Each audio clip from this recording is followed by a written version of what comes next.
نحمده ونصلي على رسوله الكريم اما بعد فاعوذ باللہ من الشیطان الرجیم بسم اللہ الرحمن الرحیم۔ آج ایک ہندو عورت اور اس کے شوہر کا اسلام لانے کا واقعہ آپ کی خدمت میں عرض کرتا ہوں۔ یہ واقعات ہمارے لیے عبرت کے نمونہ ہوتے ہیں۔ اللہ فرماتا ہے فاعتبروا یا اولی الابصار، کہ تم دیکھو اور فکر کرو کہ یہ واقعات ہمارے لیے ایک نصیحت ہوتی ہیں، عبرت کا سامان ہوتا ہے۔ پاکستان کے اندر ایک صوبہ سندھ کے اندر ایک بچی مسلمانوں کے ساتھ کھیلتی تھی۔ اس کی ایک سہیلی تھی، بچپن میں اس کے ساتھ سکول جاتی، اس کے ساتھ کھیلتی۔ وہ ہندو گھرانے سے تعلق رکھتی تھی، جو اس کی سہیلی تھی وہ مسلمان تھی۔ سارا دن اکٹھے اسکول میں ہوتی تھی، پھر شام کو اکٹھے کھیلتی۔ وہ ہندو لڑکی مسلمان کے گھر آ جاتی، مسلمان اپنی سہیلی کے گھر آ کے کھیلتی، اور ان کی ماں نے گھر کے اندر مدرسہ کھولا ہوا تھا، اور گھر کے اندر مدرسے کھولنے کی برکات دیکھیں تو وہ محلے کی ساری بچیاں چھوٹی چھوٹی آ جاتی، ان کی ماں ان کو سبق دیتی۔ وہ لڑکی کہتی ہے کہ میری سہیلی مسلمان بہن وہ بھی سبق لیتی، سبق یاد کرتی، کہتی میں بہت ذہین تھی، میں بھی اس کے ساتھ بیٹھ جاتی اور میں سنتی، مجھے یاد ہو جاتا۔ پھر میں بھی کہتی کہ میں بھی خالہ سے کہتی خالہ آپ بھی میرا سبق سن لیں۔ تو اسی طرح کرتے کرتے کرتے میں نے سارا قرآن پڑھ لیا، اور میں نے قرآن سارا پڑھ لیا، اور میں بڑی ہو گئی، سکول سے کالج چلی گئی، کالج سے جب بڑی ہوئی تو میرا رشتہ ہو گیا، میری شادی ہو گئی۔ جب شادی ہونے لگی، میرا رشتہ ہو گیا، میں خالہ کے پاس آئی اور میں رونے لگ گئی کہ میں اسلام کے اندر داخل ہو گئی تھی، قرآن کی عظمت میرے دل کے اندر آ گئی تھی اور میں اسلام کے اندر داخل ہو گئی تھی، اور میں نے اسلام کو چھپایا ہوا تھا گھر والوں سے۔ اور ہندو لوگ بہت ظلم کرتے ہیں، جب کوئی اسلام کے اندر داخل ہو جائے اس کو گھر سے نکال دیتے ہیں، برادری سے ختم کر دیتے ہیں، اس کی جائیداد اس کو وہاں سے ہٹا دیتے ہیں، بہت ظلم و ستم کرتے ہیں، بعض دفعہ مار بھی دیتے ہیں۔ تو خالہ نے ان کو کہا تھا کہ اپنے اسلام کو اپنے دل کے اندر رکھنا ہے اور ظاہر نہیں کرنا۔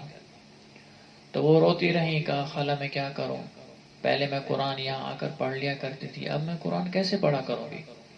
قرآن سے محبت دیکھیں کہ پہلے میں یہاں آپ کے گھر آ کر قرآن پڑھ لیا کرتی تھی، اب تو میری شادی ہو رہی ہے، اب میں قرآن کو کیسے پڑھوں گی؟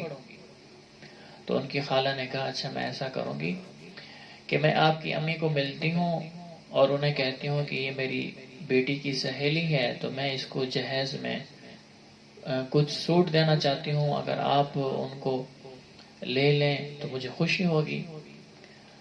تو ان کی ماں سے جا کر ملی اور کہا کہ آپ کی بیٹی میری بیٹی کی سہیلی ہیں، اور اب ان کی شادی ہو رہی ہے، میں جہیز میں کچھ دینا چاہتی ہوں کہ آپ لوگ لے لیں گے؟ انہوں نے کہا ٹھیک ہے ہم لے لیں گے۔ تو انہوں نے کہا کہ میں سات جوڑے دوں گی۔ انہوں نے کہا ٹھیک ہے۔ تو انہوں نے 7 جوڑے اس کے لیے بنائے اور قرآن پاک کو ان کے اندر رکھ لیا اور گفٹ کو پیک کیا۔ جب شادی ہوئی، شادی والے دن آئے، گفٹ کو لے کر آئے، تو دلہن کو پہلے کہہ دیا تھا کہ ہم قرآن کو اس کے اندر رکھیں گے، آپ کے جوڑوں کے اندر۔ پھر جب آپ اور ایک اور کہا کہ ان کے والدین سے کہا کہ یہ گفٹ ہم نے دیے ہے، ہماری ایک چھوٹی سی درخواست یہ ہے کہ یہ گفٹ یہاں پر نہ کھولیں، جب یہ ان کی رخصتی ہو جائے یہ اپنے شوہر کے سامنے جا کر گفٹ کو کھولے تاکہ وہ بھی دیکھے اور خوش ہو۔ تو ان کے والدین نے کہا ہاں یہ تو بہت اچھی بات ہے، ان کا شوہر دیکھے گا، گفٹ کو کھولے گا اور ان کو زیادہ خوشی ہوگی کہ ان کی سہیلی نے 7 جوڑے دیے ہیں۔ تو انہوں نے کہا ٹھیک ہے۔ تو ان کی شادی ہو گئی، یہ گفٹ بھی ان کے ساتھ گیا۔ تو کہتی ہیں میں نے قرآن کو نکال لیا اور پھر ایک محفوظ جگہ میں رکھ لیا۔ میرا شوہر دفتر جاتا تھا اور گھر میں اکیلی ہوتی، میں قرآن کو اٹھا لیتی اور قرآن کو چومتی اور اس کی تلاوت کرتی۔ جب میرے شوہر کے آنے کا وقت ہوتا پھر میں قرآن کو چھپا دیتی۔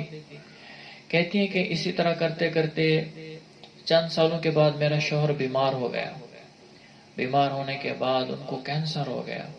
کینسر کے بعد یہ کینسر اتنا بڑھ گیا کہ ڈاکٹروں نے لا علاج کر دیا. کہا آپ کے چند دن رہ گئے ہیں اس دنیا میں اور اس کے بعد آپ کی موت ہے. ہمارے پاس آپ کا کوئی علاج نہیں ہے. تو مایوس ہو گئے، گھر آئے.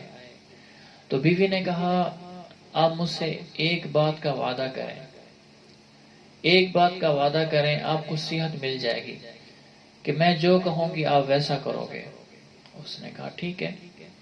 اب تو میں موت کے دروازے پر ہوں، موت تو قریب ہے میرے، میں آپ کی بات مانوں گا اگر آپ کی بات سے مجھے شفا ملتی ہے. تو اس نے کہا ٹھیک ہے. تو کہتی ہیں کہ میں اس کے ساتھ بیٹھ گئی اور پانی پر میں نے سورۃ الم نشرح دم کی، اور دم کرنے کے بعد میں نے اس کو دیا، اور پھر میں نے اسے کہا کہ آپ نے روزانہ اس جگ میں سے پانی پینا ہے. تو اسی طرح وہ پیتے رہے. چند دن کے بعد ان کو محسوس ہوا کہ میری طبیعت بالکل ٹھیک ہو گئی ہے.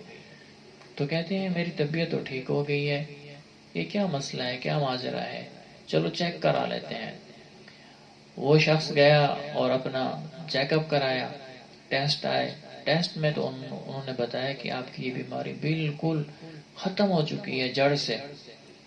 تو انہوں نے کہا کہ ہو سکتا ہے، ان کو یقین نہیں آ رہا تھا کہ یہ کیسے ہو گیا. تو اس نے کہا ہو سکتا ہے کہ کسی کی فائل میری فائل کے ساتھ مل گئی ہو، میں تو کینسر کا مریض تھا. تو کہتے ہیں کہ اچھا میں ایسا کرتا ہوں دوسری لیبارٹری میں چیک کراتا ہوں. پھر وہ دوسری لیبارٹری میں جاتے ہیں اور چیک کراتے ہیں.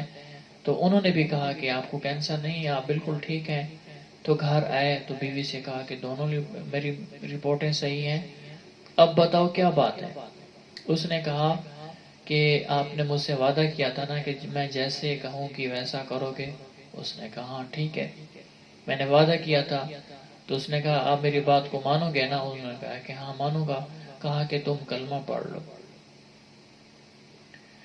جب شوہر نے یہ سنا کہ اس نے کہا کہ کلمہ پڑھ لو، تو اس نے کبھی سوچا بھی نہیں تھا کہ میں ہندو مذہب سے میں اسلام کے اندر داخل ہو جاؤں گا.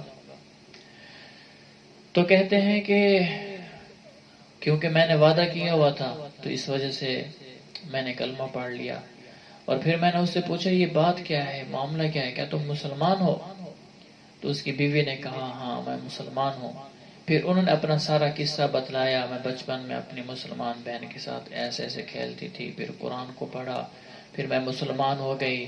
پھر اسی طرح انہوں نے مجھے جہیز میں قرآن دیا اور میں اسی طرح پڑھا کرتی تھی. آپ دفتر میں جایا کرتے تھے.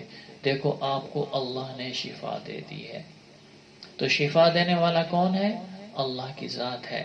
یہ دوائیاں اللہ سے پوچھتی ہیں میں ان کے لیے صحت کا سبب بنوں یا بیماری کا سبب بنوں. دوائیوں کے اندر صحت نہیں ہے، صحت تو اللہ کے حکم کے اندر ہے. قرآن ایک ایسے اللہ پاک فرماتے ہیں وَيَشْفِي صُدُورَ قَوْمٍ مُؤْمِنِينَ وَشِفَاءٌ لِمَا فِي الصُّدُورِ. اللہ پاک فرماتے ہیں کہ میں نے قرآن کے اندر شفا رکھی ہے. تو ہم قرآن پاک کی تلاوت کریں، اور جو ایسی بیماری کے اندر مبتلا ہو تو ہم روزانہ الم نشرح سورت پڑھ کے پانی پر دم کر کے اس کو پلائیں. انشاءاللہ تعالی اللہ پاک اسے صحت عطا فرمائیں گے.